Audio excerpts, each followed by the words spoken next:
The Buzz would like to give a big thanks to iiNet for their support.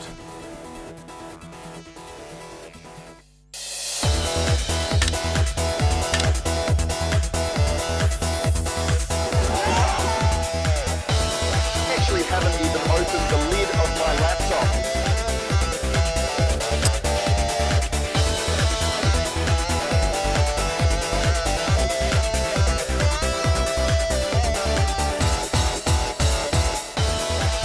Hello and welcome to Australia's first social media TV show, The Buzz. Great to have your company tonight. Don't forget you can actually watch online as well as on free-to-air digital television. West TV is all you've got. You've got to go to their website, wtvperth.com.au/watch. Now you can also join us by using hashtag The Buzz on Twitter. Just use hashtag The Buzz and the best of your tweets will actually get up on the screen as well. I'd like to introduce my co-hosts this evening, Nikkita Dixon, hello. Hello. And Paul Cook, Evening. how you doing? Lovely. I reckon no time for chatting, we've got to get right into it because every week we run out of time, so rolling straight into it, let's talk about earthquakes. Did you see this? Really shook the house. At one point it was really shaking here. And it lasted around 40 seconds, right? My girlfriend didn't feel a thing. I feel the earth move. Earthquake in Melbourne. There was just an earthquake. There's a freaking earthquake, oh my god. Video I put up on the earthquake, that is real. There's just an earthquake going through my house right now, crap.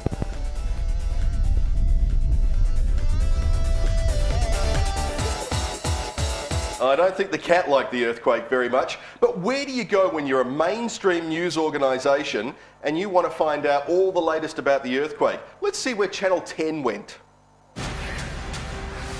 First, the earthquake in Melbourne tonight. Within minutes, it was the top trending topic on Twitter, Australia-wide. Well, Victorians were quick to upload their quake experiences to YouTube. Here's what a few of you felt. I'm in Melbourne and there's an earthquake. I was actually sitting at the laptop and the laptop lid while I was up. Yeah, so you can see they've gone straight to Twitter to try and YouTube obviously, to grab the first bits of information that are coming in. But as is always the case with social media, how much of it can actually be trusted? How many of those videos were really taken during the earthquake? Well, it's a bit like the Perth storm, isn't it, when they were putting around photos from that movie Twister and everything. How can you believe? How can you believe what anyone says on Twitter these days? Well, you'll How notice can they put it on the news? one of those guys did say this was really an earthquake, so I think that's pretty good. That's probably the one that wasn't. We should trust him. It was a 5.4 magnitude earthquake. It was about 10 kilometres below the town of Moe. The interesting thing is there with the 10 Late News is their whole format is very much based now on social media interacting with them. They have a hashtag, they'll use tweets through the program, and I think it saves money. You don't have to send a journalist or fly a chopper there anymore, just get a tweet and look for a video. Although Silk Charm does say on Twitter, Channel 10 doing process journalism on hashtag earthquake in Melbourne by showing clips of citizen journalists from YouTube. But you know, the other thing that occurred to me when I was watching all these tweets coming up live is the amount of people making fat jokes. And there was a bit of an uproar about that. Well, one I saw was interesting, and it was actually tweeted by a radio station in Victoria, was in regards to Gina Reinhardt landing in a plane. And it just seemed, it's kind of fine to be inappropriate about both those things. Look, let's face it, if someone had gone out with a camera, what would they have seen? Yeah, not Nothing. a whole lot. Dumb, drunk and racist was the other hashtag that was doing the rounds. That was on ABC last night, I think, hosted by Joe Hildebrand. It was a very interesting documentary. We Australians don't have the greatest reputation overseas. Hi, I'm Joe Hildebrand. Join me in a brand new series where we find out, are we really dumb, drunk and racist? It's a big question that a lot of people have been asking again on Twitter. Are we, as Australians, really dumb, drunk and racist? Paul, what do you think? Well, the program, Joe Hildebrand is a Walkley winning journalist back in 2004, and what he's done, he's gone to India and he's found those ones that have come up in the news. The students, an Indian who works in a call centre, and he's brought them to Australia because basically their perception is in India that we're basically all dumb, drunk and racist. And the first series was an interesting episode. He met up with a guy painting a "Say No to the Burqa" on the wall, and a Muslim man sort of stepped in and there was a bit of an argument. So it was an interesting program, and I guess something that Twitter people love to jump on because we all have an opinion on this. An interesting tweet that did come up was by Mike Stuckbury, and he says, "Don't be fooled by his anti-racist talk. Sergio Redigali is a notorious anti-Islamic activist and monumental racist." That was what was said on Twitter. That's not what I'm saying. Interesting, though, that he came off looking the least of the two racist people in the argument that he had. Now, one wonders whether Joe Hildebrand and the editing team may have had something to do with the way it was. I think you can make anything look like anything with the right editing and the right selection of people you're going to interview. So, all right, well, let me ask both of you the question. How would you like some free money? Yeah? I would love some free money. Well, apparently the federal government's giving away free money at the moment. There's a lot of discussion going on because of the hashtag #CashForYou. And it wasn't someone who was having a go at the government that came up with that hashtag. It was Team JG. I wouldn't call it specifically cash for you. I would call it cash for particular people that have particular circumstances. So this cash for you one did get tweeted by Team JG earlier in the week, talking to parents and students about the school kids bonus at Marrickville West Public School. So if you just bring her up there, there we go. She's obviously giving out cash for parents.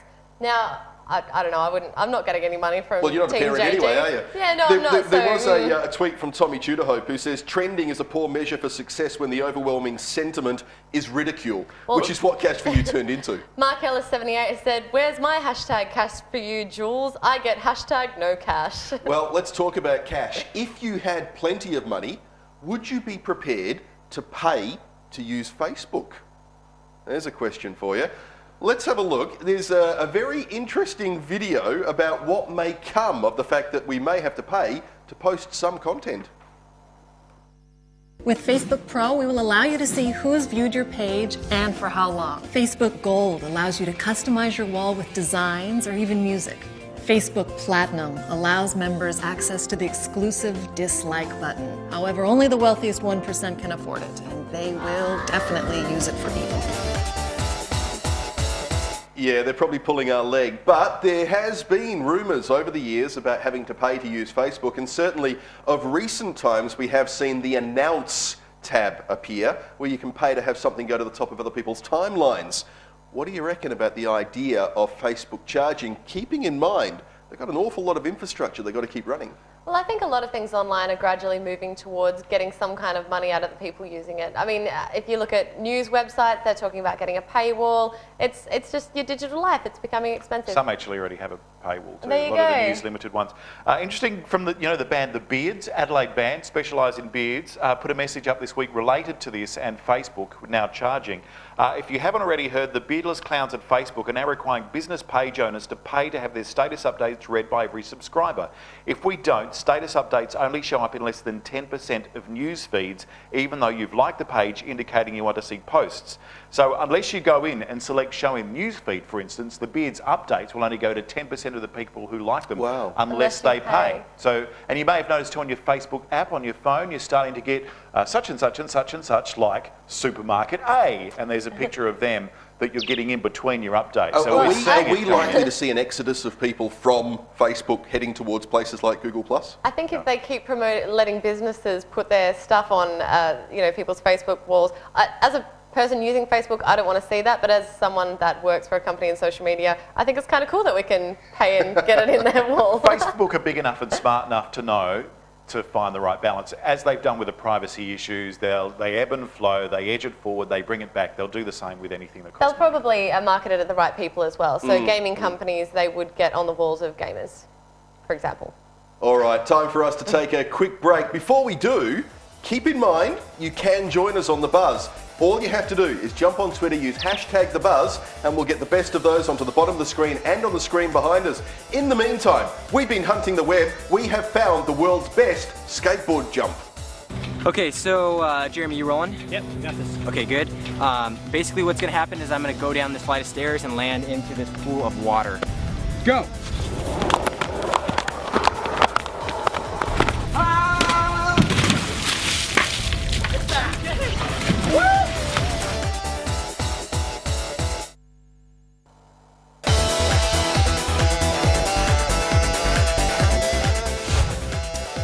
Welcome back to The Buzz, and you can see on the screen at the moment global trends. Jimmy Carr is trending along with Gove, GCSES, Mantrolayer and Windows Phone 8. We'll also we'll see if we can get the graphics up there. Last week we had a bit of a competition. Let's see if we can find out who those winners were. Do we have those on screen? There we go. I can't actually read them Perth from Ghost Hunter, Smokin' the Bags, and Pepper is that Girl Pepper Oh Well. Girl? There we go. Congratulations, folks. Thanks very much for joining in. You can join in as well. Hashtag #thebuzz. We've already had some people doing that this evening. Paul, we got some tweets. Nick Hayes, first-time viewer, looking good, guys. Good discussion. Jason, time for a shave. And also... I've been thinking that for weeks. Just Stink Davey says, Team JG forgets whose money it is that they were splashing about, which I think is the whole reason why it was lampooned. Yes, absolutely. Kaz747 wielding a knife, getting dinner ready whilst watching the buzz and reading tweets. This could be dangerous. No, well, there you go. Thank you very much for tuning Kaz. in, and thanks very much for joining us as well. We do appreciate it. Time to talk censorship. Now, it's something that we're all worried about on the net, and certainly in Australia there's been huge kerfuffles over the years every time the government's wanted to put any kind of censorship plans in place. What are your thoughts generally about censorship, Nikkita?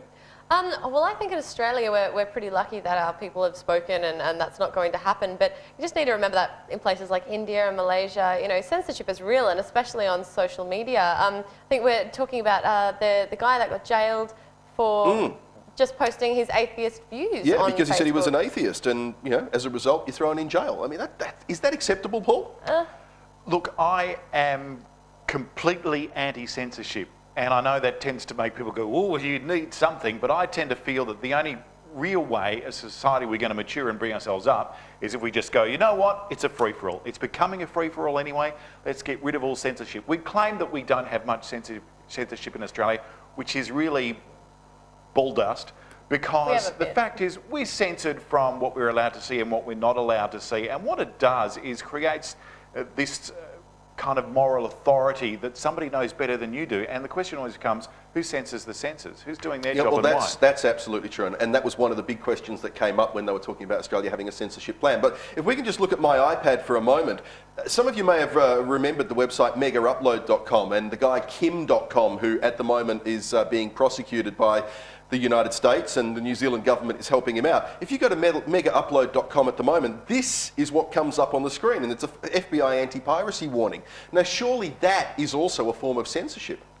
I think the movie industry and the music industry and the creative arts that use particularly these kind of movements to try and block their creative rights need to grow up and move out. It's changed. Yeah. You're not going to sell songs the way you used to ever again. It's moved on. You've got to think of a different way to entertain, much the same as the minstrels had to think of a different way to entertain when they invented the wax cylinder. Yeah, it's definitely an old business model that they're working to at the moment. It is. Thankfully, though, Google is on our side as much as they possibly can be whenever they are asked to do certain things that might not be considered to be in the spirit of free speech. They do post about it, and on my iPad now, chillingeffects.org is one such website where that kind of DMCA notice and censorship is regularly posted too. One way of getting around it, just for your own interest, torproject.org. This is actually used in many places around the world where there is government-mandated censorship.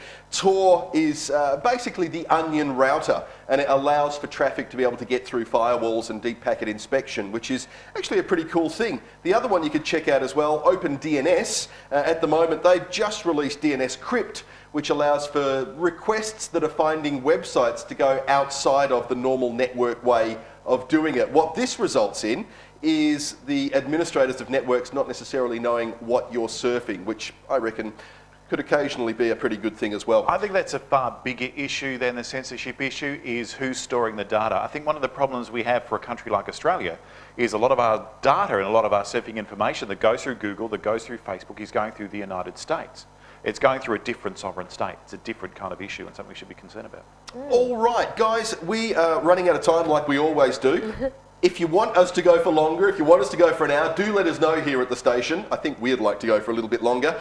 App reviews. Now, one that we found that I quite like, because I'm a bit of a beer drinker, is called Untapped. And if you take a look at my screen at the moment, you'll be able to see some nearby recent activity. I tell you what, let's have a look at Untapped first. We've got a promo. And let's be honest, drinking alone can be, well, boring. Drinking should be a social activity. With Untapped, you can let anyone know what you're drinking, just like if you were drinking together in the pub. Untapped is a great way to share your favorite brews and hang out with your friends. After all, the best suggestions are the ones from your friends. So open another brew and drink socially. So it seems that Untapped is a social network for drinkers, and if you look at my iPad now, you can see that there are people around the place. I'll go nearby instead, and we can see if there's any names of people that we know. Matty was having James Squire at the Malt Shovel Brewery, David S, a Karma Citra. He's also had a pale ale and a razorback and a king brown ale. He's having a great night. He's having a very big night. Earlier on today, I actually checked in as well. I had a fat yak in the 6PR boardroom. It was the last one in the boardroom fridge. I'm happy to brag about that. So Untapped seems to be an application. You can tell your friends where you are, you can tell them what you're drinking, and maybe even get some recommendations for a tasty brew. But just quickly, guys, do we need something like Untapped when we've got Facebook? I can put what I'm drinking on Facebook. I don't. I'm always a designated driver, so I think if you have it'd be useless on me. If you have Untapped, you're an alcoholic and you need to seek some sort of help. All right, well, that's the last word on that. Jason, help. Let's move right along in that case. I understand you've got one that's caring and giving and loving and sharing. Yes, well, I've been looking at Care2, which is a social network for people involved in charity and people trying to do good things for the planet. So if you just look at my iPad here, this is mine. I am trying to raise enough money to cure cancer. Now, the cool thing about this is you can actually connect with people, where are we, people home, people that are also interested in the things that you are. Let's just have a look here. So you can connect with people that care about animal welfare, about human rights, and also things that are good for yourself, like yoga and spirituality. But the coolest thing about this is it's not just a network. It's a great place to find some really good information about different organisations, different causes, and news about those causes. So we'll just have a look here. Oh dear. So what's the address for this? Care2.com. Care2.com, yep. Beautiful. Thank you, Nikkita. I'm sorry, we've got to squeeze these reviews right down because we're running out of time. You like dogs. I love dogs. Who let the dogs out? Don't go to Dogstar, S-A-R, because that's a fashion website. Go to dogstir.com. Dogstir. It's basically, you know all those people that post dog pics on your Facebook status? You don't really care. You've never met their dog. You don't know. But there are people who love dogs. Well, my mum's one of those people. This is exactly. This is what Dogstir is for, because you've got a smiling dog. You've got a little place there. You can look at all the smiling dogs you've ever dreamed of. Sunglassy dogs, sleeping dogs, dogs attacking little children in suburban back streets. I don't think that's allowed. Joking. And also, it was interesting to note the dog of the day today was Moose, a 12-year-old male cat. A male cat. So clearly there's some teething problems with Dogster, but if you love dogs, I think it's worth checking out. Get into it. Dogster.com doesn't cost anything, which is always good. Now, the new iPhone 5 is coming, and we have the very first footage.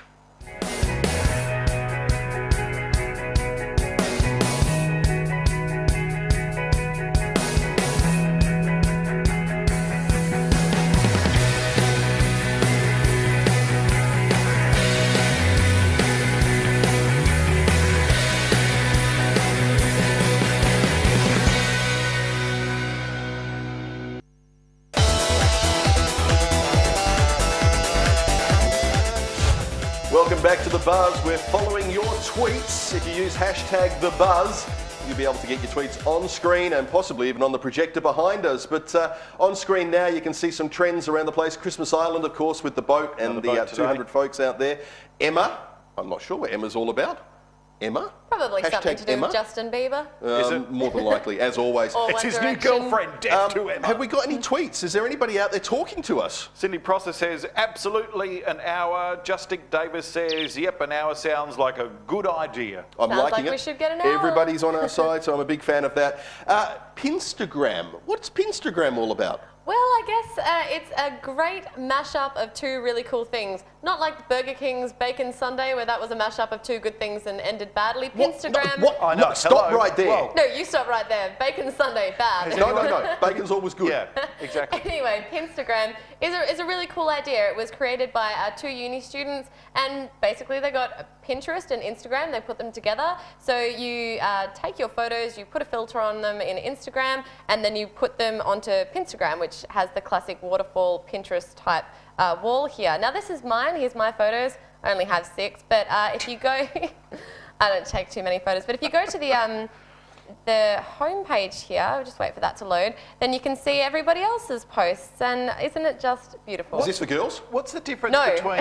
it's for everyone. What's the main difference between this and your Pinterest wall thing? Is it just merely because this has a cascading effect? Isn't Pinterest all about pictures anyway? Well, it's handy because when you take your photos, you can do it in Instagram and then you put them on Pinstagram. Okay, it just ties in the two. It's handy. I'm fairly certain I just saw somebody write football on our tweet wall. Woohoo! Damo MK, we'll get you for that. All right, moving right along. YouTube channels. Nikkita, you've actually found a couple of very interesting channels. I have. Now, YouTube Teachers is just genius, especially for parents that are trying to help their Year 8 daughter with her algebra homework and can't remember how to do Year 8 algebra anymore. Just go to YouTube Teachers, look up Year 8 algebra on the YouTube channel, and it will come up with absolutely everything from things you learn in Year 1 year after year. right through to quadratics in your tertiary years and things like that. It's very just useful. a matter of being able to convince the kids to get on here, but I would assume most of them are pretty entertaining.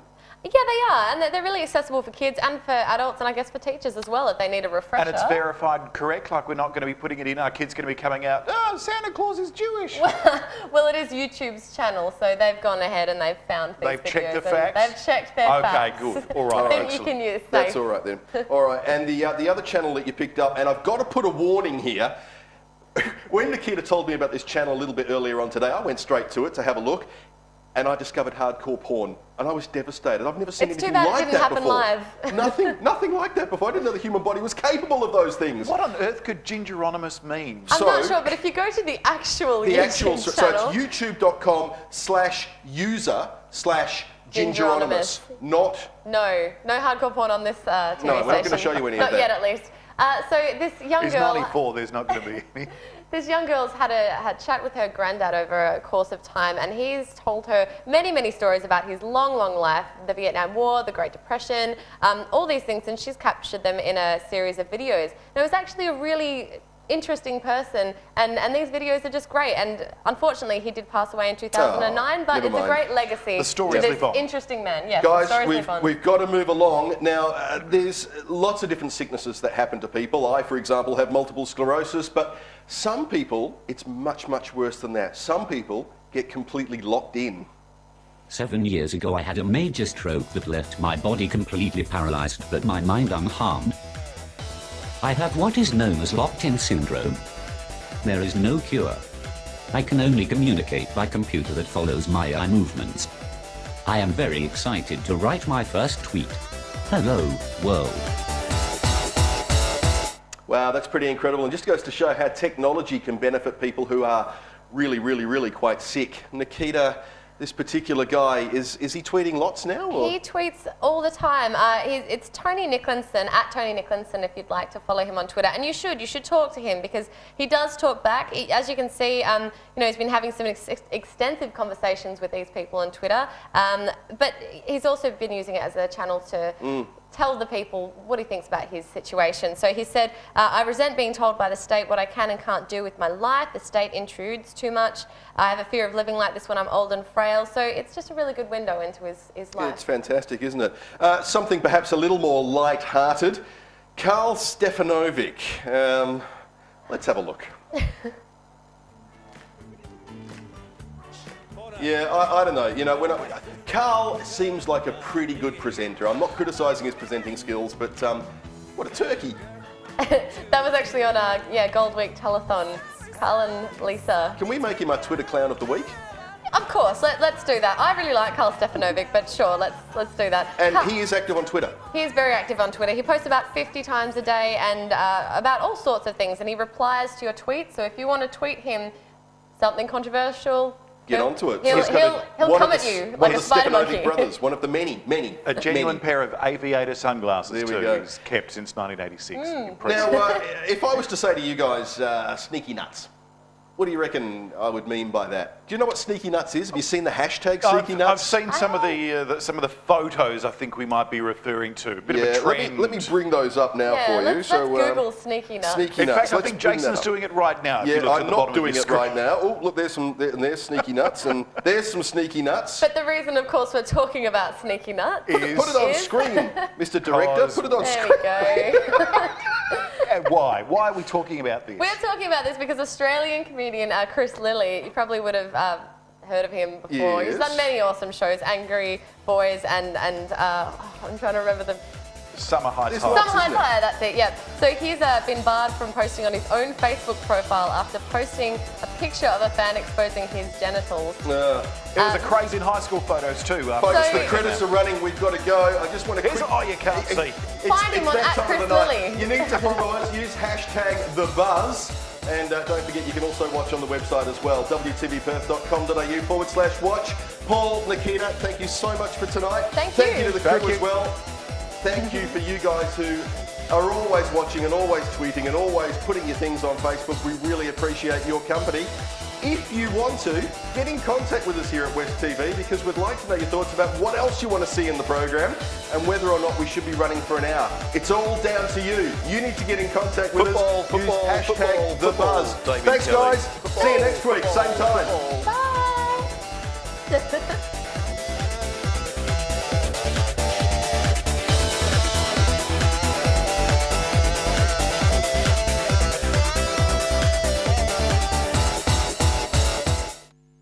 The Buzz would like to give a big thanks to iiNet for their support.